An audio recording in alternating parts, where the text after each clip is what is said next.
Hello and welcome to another episode of Tumorously Yours. We wish you a happy new year and thank you for tuning in. Today we have with us Elisabeth Sass, a survivor of stage 4 cancer. Actually, I'd like to change that to a thriver after stage 4 cancer. She was diagnosed in 2016 and had a long treatment then. We chanced upon meeting each other and I'm honored that Elisabeth is sharing her journey with us. Thank you so much, Elisabeth, for coming on Tumorously Yours. Of course, thank you. First of all, to set context, tell us a little bit about yourself, what you do, where you live, what cancer you had, how it was diagnosed. What was life like at that time? Sure. So I was actually diagnosed in my 50s. So at the time, there were, I was working full time. I was the sole provider for, at that time, my daughter was an undergraduate at university. It was kind of a pivotal time for everybody as she was getting ready to go out into her adult life and I was adjusting to empty nest, and then this came along. But the way that I was diagnosed was I was actually getting ready to go on a work trip and none of my clothes fit. There's always a great excuse to go buy new shoes, right? So it's like, I'll just go buy new clothes, which is what I did. And then 3 weeks later, when it was time for the trip, those didn't fit either. And so that's actually one of the early symptoms of this type of cancer, which is, in my case, it's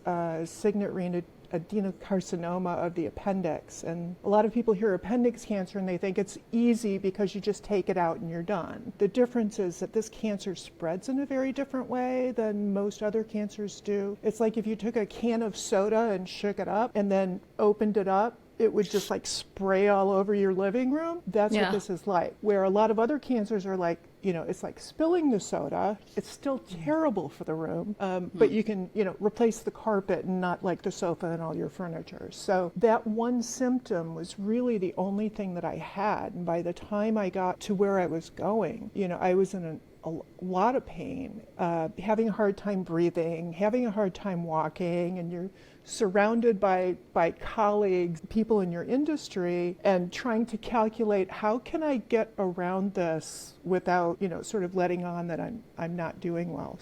When I got back, my therapist actually was the one who said, this is not normal, and insisted that I go and get it checked out. And at the time, they thought that it was ovarian cancer, which would have been, that's a very rare and a very difficult one to treat as well. Any flavor of cancer is not any, as you know, is it doesn't matter, so my heart sank then. It's like, that's relatively rare. And then it's like, no, you know what, it's even rarer than that. And then when all of the pathology came back and they're like, you know what, you're a rare form of a rare form. Oh God. And then it's like, well, what do we do now? Because there aren't a lot of treatments for things like that. Yeah, so that's how the journey all began. My daughter was she was probably 21 or 22 maybe, sitting next to me at the surgeon's office, heard with me that I had a 12 to 18 month prognosis. I had no idea that was coming. Otherwise, she never would have been in that room. So that's something that you don't want to hear when your kid is sitting next to you. It is a challenge. And I think that's one of the things that really kind of resonated with me with other patients that were going through similar journeys was they were often thinking outside of themselves, that I can manage myself. I might not be happy all the time. I might not be feeling great all the time, but at least in my case and in a lot of the people that I talked with, they kind of went into caregiving mode, that you want to comfort the people that are around you, that whatever happens, it's going to be okay. Some outcomes are going to suck worse than others, but we're all going to get through this one way or another. So, and I relied very heavily on people who were willing to speak openly about what their experiences were. And that made a really big difference, especially in the early days, because you hear horror stories about chemo and it's like, should I shave my head now? And and it's different for everybody. So it was helpful to hear all those stories at the beginning. It's very interesting how you said that you went into caregiving mode, because now that you said it, I'm realizing that in all the episodes that we've done with people who've actually fought it or survived it, they all have gone into caregiving mode. I mean, including me, now that I think about it, everyone that everyone who would call me, I was like, yeah, it's okay, I'll be okay. And I'm realizing that, hey, it was like, it's us going through it, but then we end up telling people around us that, hey, it'll be fine, because we don't want everybody else to get as affected, I think. There was one episode, I don't know if you've seen it, Ram Athavale, he had also said that he told his family, you should take breaks, and I know this is going to be tough. And Yeah, yeah, and it's very hard sometimes to ask for help, especially when you feel like you're imposing on people Yeah. for any small bit of assistance. But yeah, I mean, it's a natural part, I think, of being a decent human being is you don't want people to be upset, you know. Yeah. So Yeah. you try to find ways to get around that. And I don't know about you as far as like what you felt your major coping strategy was, but in my case, it was definitely humor. It's like somebody says 12 to 18 months. It's like, well, then I am just going to laugh all the way into the dirt because it's the last chance I'm going to have to do that. But, it wasn't going to do me any good to get any more upset than I already was. And I did set a timer for pity parties on really bad days. I'm amazed at that. Please tell us about it. Oh, the pity parties? Yeah. Yes, the 20-minute timer that you mentioned. Pity parties were great because there's only so much you can hold off, especially when the bad news keeps coming. I had a really really bad week where it was a rough chemo, and it was my port was bothering me, and there were side effects to things that were just not pleasant. Anyway, I spent the most of one day like never getting out of my pajamas and just feeling sorry for myself. Trying to think of what I could binge eat to make myself feel better. And then it was like, I got to snap out of this because I can't spend the next year and a half trying to be as strong as possible to get through whatever's ahead. And so it actually came out of how we used to do chores around the house was, you just set the timer either as much as you can get done during a commercial break on the television, or we're going to set the timers for 20 minutes, go pick up all your laundry, go get all the trash out of your room, and then as soon as the timer goes off, whatever you're doing, we're done. It worked for pity parties too. So I, would spend 20 minutes either writing down or thinking about saddest, most upsetting things that had been happening, and then that timer would go off. We're done, what's next? I think it's really cool that you like put a timer to it, right? Because when you start a pity party, it's very easy to get sucked into like a hole and just like keep going down that rabbit hole. And that's exactly it. It's and what you just said as far as like getting sucked down the rabbit hole with it is that's how I felt that day. Was this has just got to stop because I'm just getting deeper and deeper in the hole. And routines were the same way. There's so much unpredictable about cancer that the more routine, I guess, that I could build around stuff, like, oh, it's Tuesday at 4 o'clock, it's pity party day. Or, the night before chemo, I had chemo every other week, and the night before chemo, I had a friend of mine who would come over, and she would stay overnight because she drove me to my infusion the next day. And every night before chemo, it was the same thing. We always watched craziest, funniest movie we could find. We always had a great dinner. We played Scrabble and didn't keep score. Went to bed early, and the next day we were just like up and heading in, and it was sort of a reset. It's like, okay, get ready because here we go again. So routine was helpful too. Any place you can get control.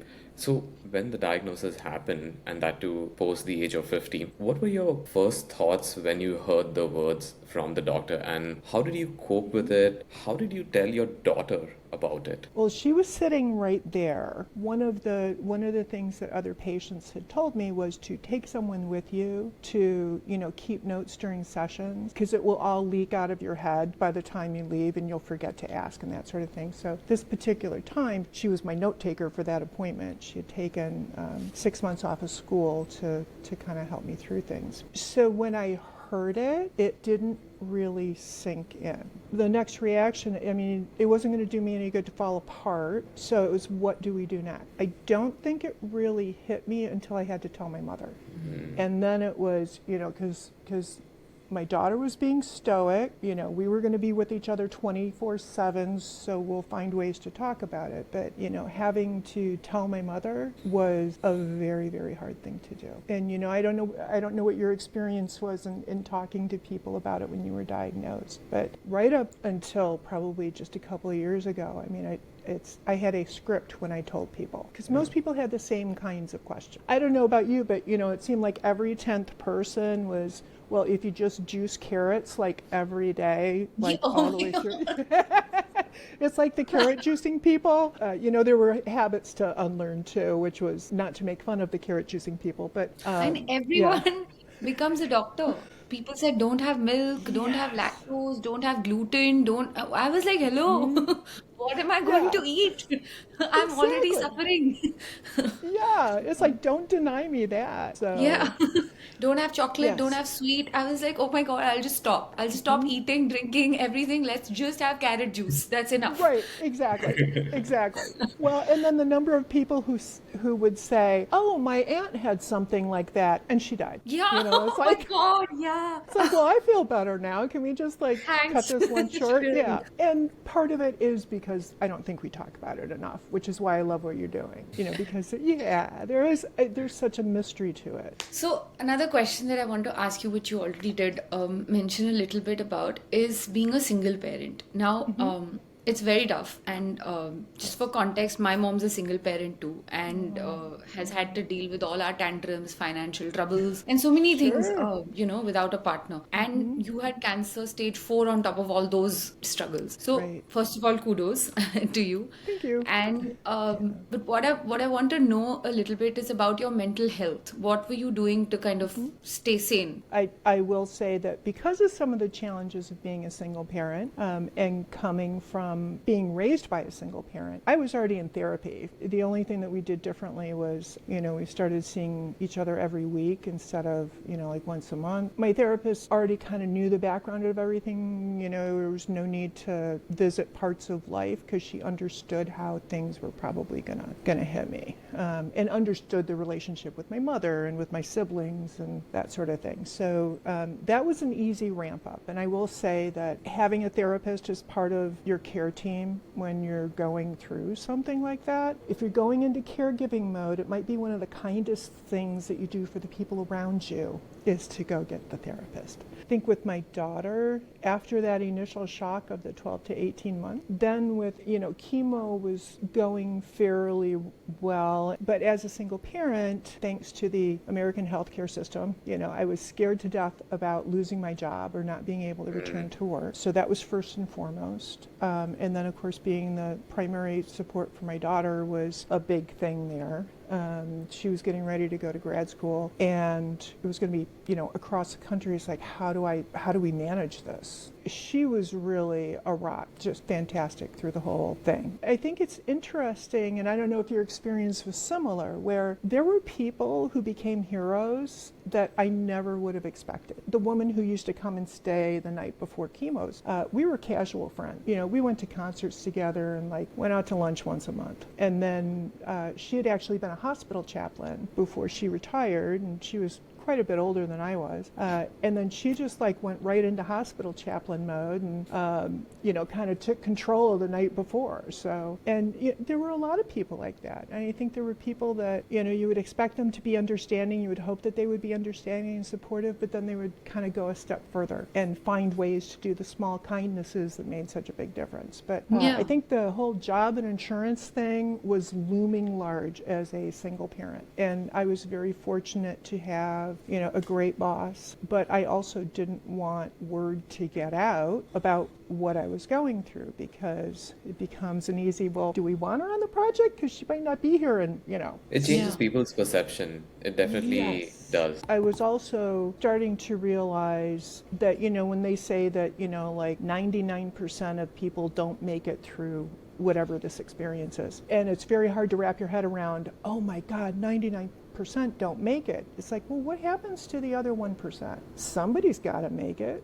Why not Yeah. me? I was also keenly aware that if I switched jobs in the future, if I was part of that small percentage, would having been public about it affect it? And actually, out of my immediate work group, keep news from spreading, I did tell somebody that I was running away with a pool boy. So so it's like, what do you say to your colleagues that, it's like, you're going away for 8 to 12 weeks and they want to know why. Got something I got to deal with. And if I was back in 8 weeks, then it just meant that the relationship hadn't worked out. So I actually want to dig a little deeper into the work aspect of this, right? So when you shared this with them, how did they react to it and what did it mean to you? Now you're going to make me cry. It meant the world. Now, first of all, I didn't tell tell anybody at work about the 12 to 18 months. So it was just, I've been diagnosed with a rare form of a rare cancer.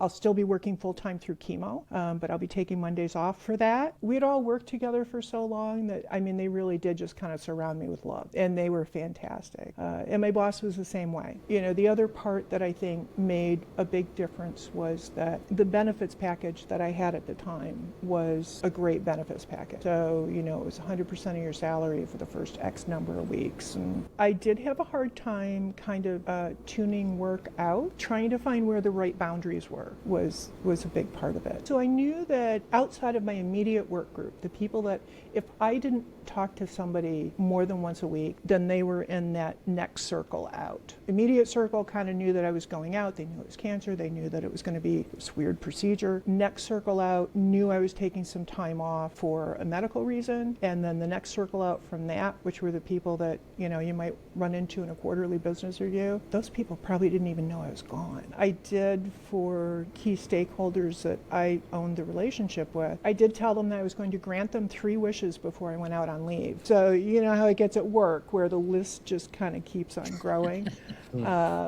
And so each one of them, I had the one-on-one conversation with them of, I'm going to be gone for 8 weeks, possibly longer. So here's your list of like 250 things, pick 3. But that was another part of it, was knowing that I couldn't leave them in the lurch, but I wanted to make sure that they had the most important things that they needed. Yeah. But then I have a follow-up question. When did you decide, after your treatment or during, at what point, that now you do want to talk about it? Like now that we're talking about it here, it will go on, like everyone in HCL might listen to Sure. it. And so then, like, when did you decide that, okay, now this boundary can be crossed? I think when I realized that I was not going to get hit by a bus anytime soon. So that was, you know, that was part of it.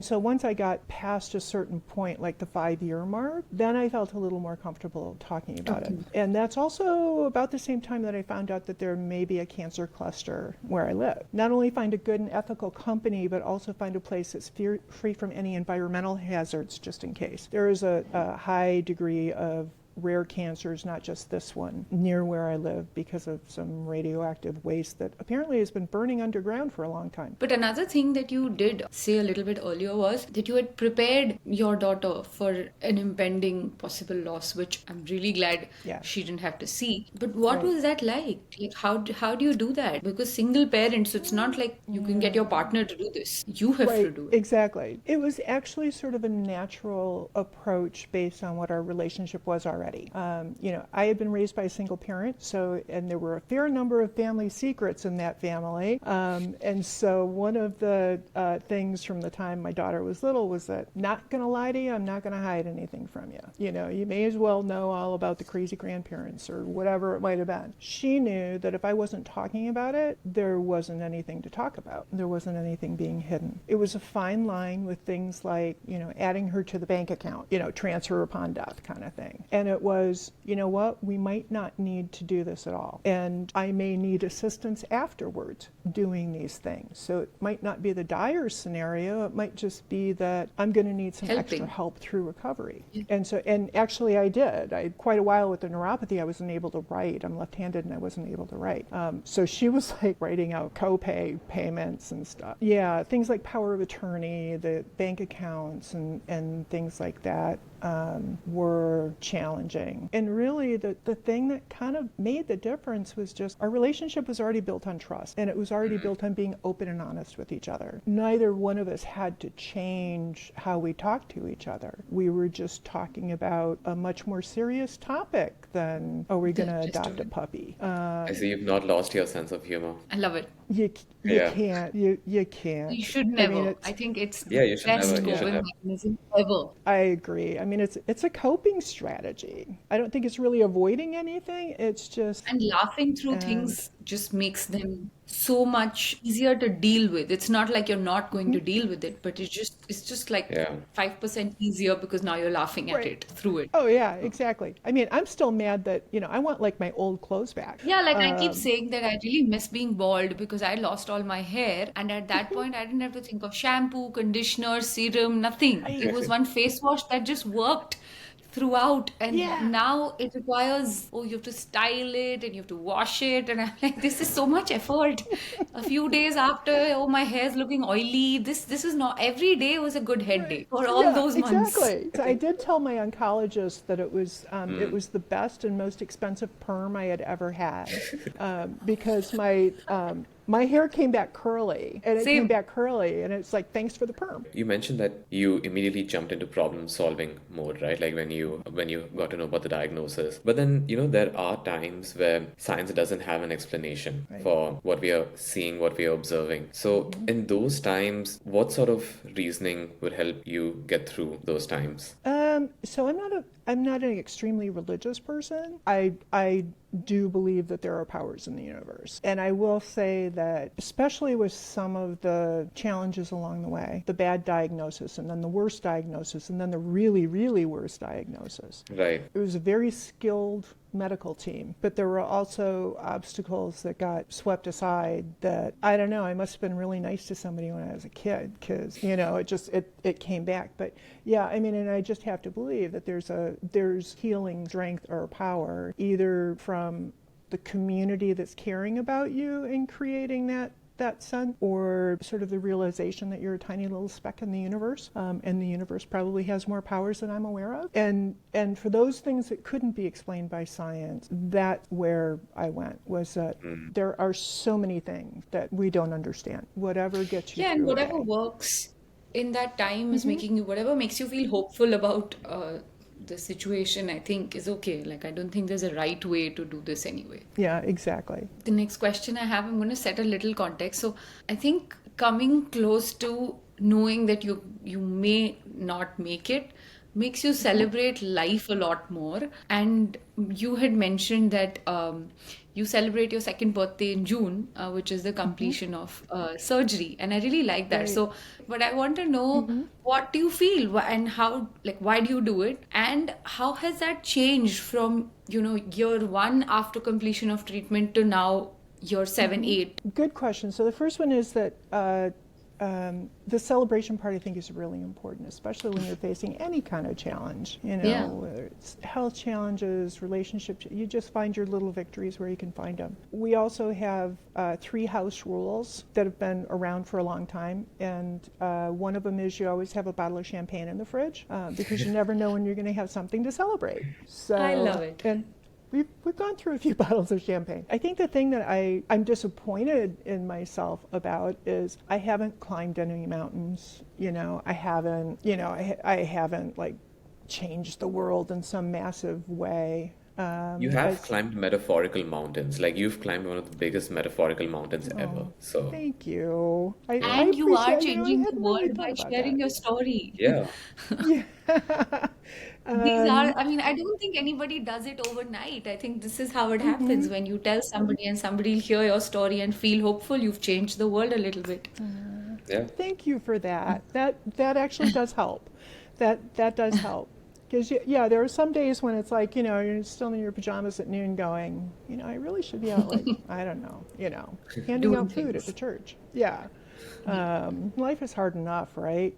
You may as well look for those excuses to have ice cream or champagne. You've had like one hell of a journey. I want to ask you that if you had like 3 things to take away from this, what would those 3 things be? I think the first one would be to never, ever give up hope. No matter what the diagnosis or the circumstances are, they can change very quickly, sometimes for the better. I think the other one would be, celebrate more, eat more chocolate, drink more champagne, and trust that I think the people around you, they want to help, and they want to be kind, and they want to feel like they're helping you get better. Learn how to ask for help. That was something that I was always really, really bad at. Not But just you, Tamanna is also very bad at that. see, It's it's the same thing. She's been brought up by a single Yeah. parent. I've also been See? brought up by a single parent. Asking for help doesn't come yeah, easy. it doesn't. And the last question before we let you go. There are many people who may currently be going through stage 4 cancer, fighting for their lives every day, right?